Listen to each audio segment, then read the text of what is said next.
yesterday from someone who's been a long-time listener of the program. They sent me the following. Thanks for speaking truth to power, DK. As one of the only journalists calling for Mike Tomlin's firing, are you experiencing any consequences, i.e. being locked out by the Steelers? In this age of access journalism, it's great to see you stand up for what's right and true. There's a lot to unpack here, and this one is probably the one that finally pushed me to invest an entire segment in this subject. Good morning to you. Good Wednesday morning. I'm Dejan Kovacevic of DK Pittsburgh Sports. This is Daily Shot of Steelers. It comes your way bright and early every weekday. If you're into hockey and or baseball, I also offer daily shots of Penguins and Pirates, the other two teams in town that I cover. And in none of those cases, with any of those three teams, is there such a thing as the journalist being locked out. It does not happen in professional sports. It doesn't happen in Pittsburgh. It doesn't happen with the Steelers. I've been around the Steelers as a reporter, beginning with the Post-Gazette and then on to the Tribune-Review and then with my own company, going way back to 1997. And in all that time, under multiple different PR people and head coaches even, not a single reporter has been banned from anything. There have been disagreements, there have been discussions, there have been incidents. There's never been, to my knowledge, somebody just flat out banned, like, get lost, get out of here, you can't write critical things about this, or you can't ask tough questions, we will ban you. And this only comes up, out of the three teams that I cover, with this one. I have no idea why. I have no idea who started it. I do know that if people say something often enough, then it becomes just generally accepted as the truth. Oh, yeah, Steelers, yeah, you criticize, oh, yeah, they'll throw you out. Or you have to curry favor with them in order to get a credential. That's one of my favorites. How does that even happen? Like, what's the first thing you do? Hey, look, Mr. Steelers PR guy, I wrote a story that says that your coach is awesome. Can you let me cover your team? I'm sorry, I don't mean to, sound glib over this, but it's so absurd. And 99.99999% of the time, I just kind of, let it go. I don't, because we're here to talk about football. But with this franchise's fan base, this comes up all the time. I'm going to go at what you asked specifically here. In fact, I'm going to break it down. I want to make clear here, I appreciate your sentiment. I appreciate what you're saying. I appreciate the kind words. I really do. But taking this one piece at a time, your first sentence, thanks for speaking truth to power. Dude, all I'm doing is expressing an opinion on sports. There's nothing truth to power about that. We're not talking about the war in Ukraine, ongoing, never-ending crisis in the Middle East, or even, for that matter, international, national, or local politics. I'm not talking about anything like that. I'm talking about football. That's all. It's just football. There's nothing remotely courageous about this. Courageous is what our men and women do in the military. This is nothing. This is talking about football. Your next phrase, as one of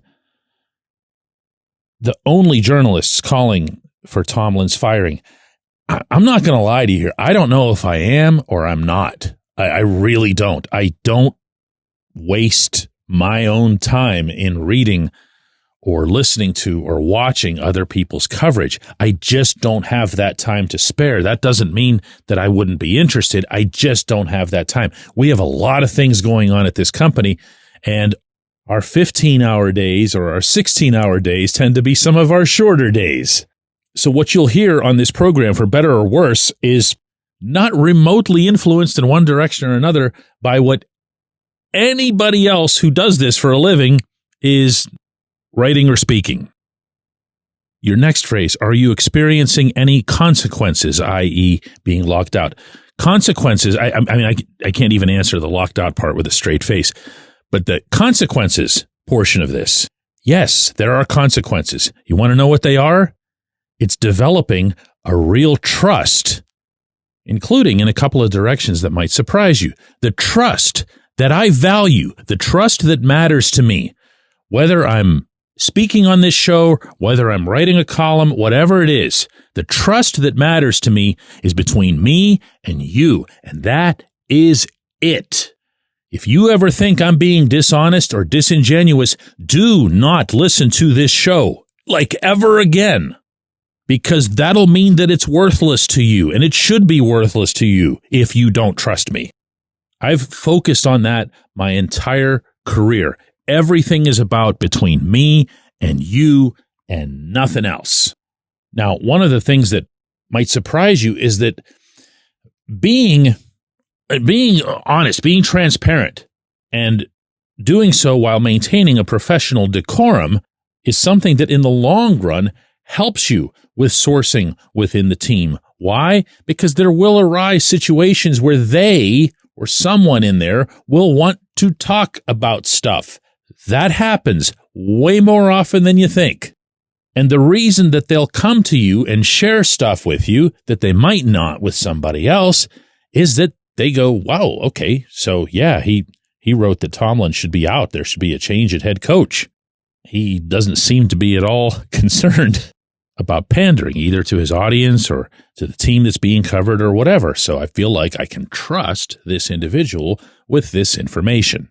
That's a benefit. That's something that ends up getting passed along to you because you'll get more and ideally better information because it's coming right from the inside.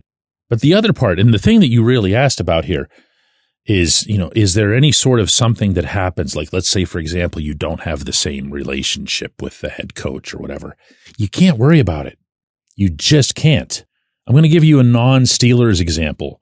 I just spent the entire winter calling vocally, vociferously for the firings of the Pirates general manager, pretty much everybody involved in that process who's failed over the past half decade. And of course, reiterating the call for a change in ownership.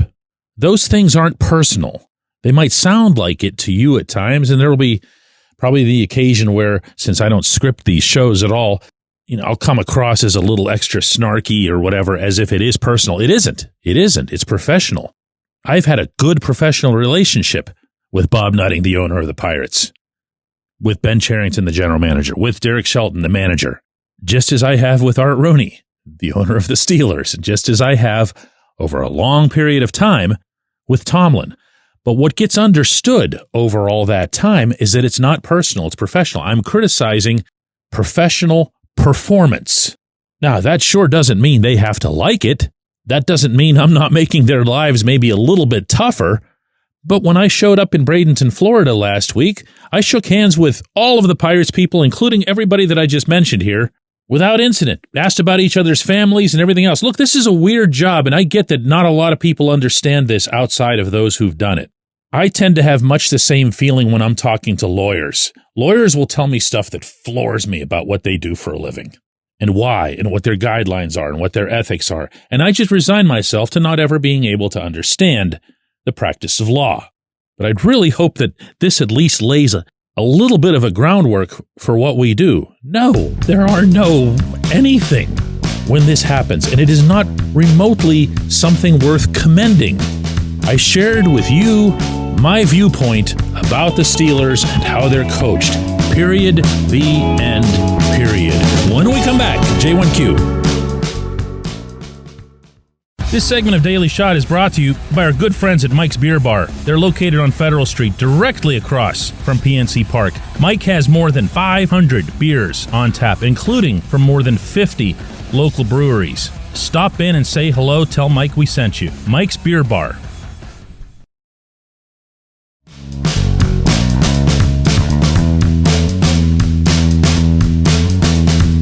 Today's J1Q comes from Carl Spackler, who says, honestly, DK, the Steelers players are less important to me than the coaching. I'm just fearing that we have a bunch of guys whose philosophy and beliefs and how a game plan and player skills, etc., should be is just wrong and outdated. Swap out the Bengals offense and ours, and I bet Joe Burrow struggles far more in our system. Carl, I agree with you. I agree with you across the board. I agree with you that Mike Tomlin isn't the guy to advance this cause in 2025.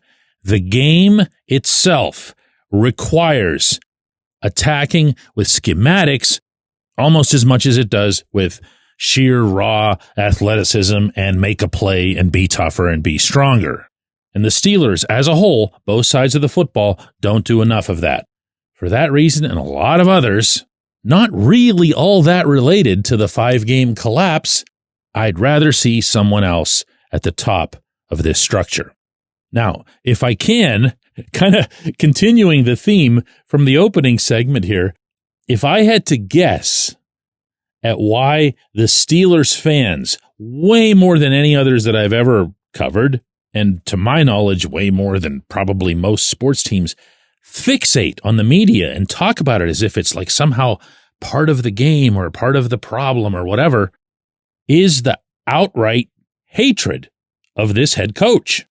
And in some cases, I'll add this without apology, it's an ugly, unhealthy hatred, bordering on obsession to the point that no one can even think about anything else this offseason. Look, I want there to be a different head coach too, but I'm still okay talking about whether or not there's, enough talent in the wide receivers room. And I don't remotely hate the man for any reason. If anything, I have a whole lot of respect for what he's achieved, what he's established, and really who he is as a human. But here's how this goes. The game ends. The Steelers have lost. You are mad, and you have that postgame on just so that you can look at this guy and go, and then the one decision or the timeout that he didn't call or the 4th and 1 when he punted. And what you want when you see that scene is for someone to go at him, get him. And I get these emails like with 5 minutes left in the game from people, get him, DK, go down there and ask him this, as if I would ever ask a question that was sent in by somebody else, and that we're supposed to be throwing tomatoes or shoes or whatever at the man at the podium as some sort of transference of fan anger. And that's just not how this works. That's not what journalism is. It's not. I have material that I need to produce for our website for these programs. And what I need for that material from people with the football team, notably the head coach, in a lot of cases, is just information or explanations. For example, if he punts on 4th and 1, and I ask him, why did you punt on 4th and 1? And he answers, I'm making this up, obviously, Zach Frazier was puking his guts out on the sideline. We didn't have a center. We really didn't have another recourse here, so we sent out the special teams unit. That's information. That helps me to come up with a more accurate, first off, news piece, but also a more fact-based opinion on it. I'm not doing that to wag a finger at him. Why didn't you ask him a follow-up about what an idiot he is? You're doing it to inform your content. From there, your content ideally informs your audience. It's not running the head coach through Guantanamo Bay. But then those people will see this, and those people will say, oh, those reporters, they're complicit. They have to be. They'll lose their credentials. They'll get locked out or whatever. Wow. I'm actually really feeling good that I got all this out of my system. I promise tomorrow we'll go right back to straight football. I appreciate everybody who listens to this show. I appreciate that we'll be back tomorrow with another one.